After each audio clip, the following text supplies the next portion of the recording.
শেরপুরে বিদ্যালয়ের ম্যানেজিং কমিটির সভাকে কেন্দ্র করে অভিভাবক সদস্য নিহত আটক ৫।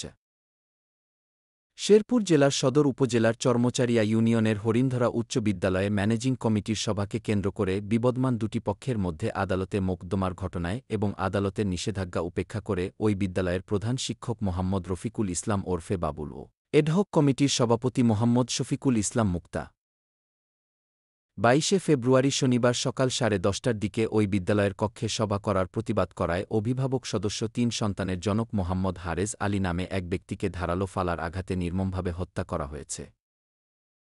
নিহত মোহাম্মদ হারেজ আলী সদর উপজেলার হরিণধরা গ্রামের মৃত শরাফত আলী মণ্ডলের ছেলে। পুলিশ ও নিহতের পরিবার সূত্রে জানা গেছে, সদর উপজেলার হরিণধরা উচ্চ বিদ্যালয়ের ম্যানেজিং কমিটিকে কেন্দ্র করে ওই গ্রামের দুটি পক্ষের মধ্যে বিবাদ ও আদালতে মোকদ্দমা চলে আসছিল।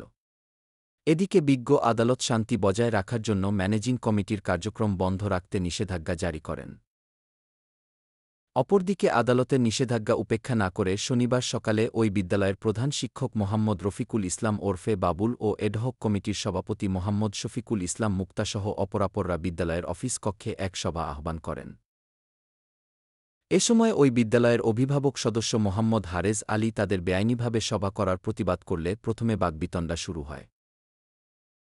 এরই এক পর্যায়ে প্রধান শিক্ষক মোহাম্মদ শফিকুল ইসলাম ওরফে বাবুল ও মোহাম্মদ শফিকুল ইসলাম মুক্তার নেতৃত্বে অন্যান্য সহযোগীরা মোহাম্মদ হারেজ আলীসহ অন্যান্যদের উপর সন্ত্রাসী হামলা চালায় এবং মোহাম্মদ হারেজ আলীর পিঠের কাছে ধারালো ফালা দিয়ে আঘাত করে।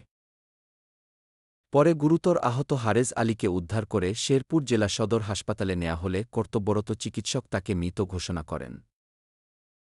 খবর পেয়ে সেনাবাহিনী ও পুলিশ কর্মকর্তাসহ সঙ্গীয় ফোর্স ঘটনাস্থল পরিদর্শন করেছে এবং সেই সাথে ৫ ব্যক্তিকে আটক করা হয়েছে বলে বিষয়টি সত্যতা নিশ্চিত করেছেন অতিরিক্ত পুলিশ সুপার, সদর সার্কেল, মোহাম্মদ আব্দুল করিম। এ ব্যাপারে শেরপুর সদর থানায় একটি হত্যা মামলা দায়ের প্রক্রিয়াধীন রয়েছে।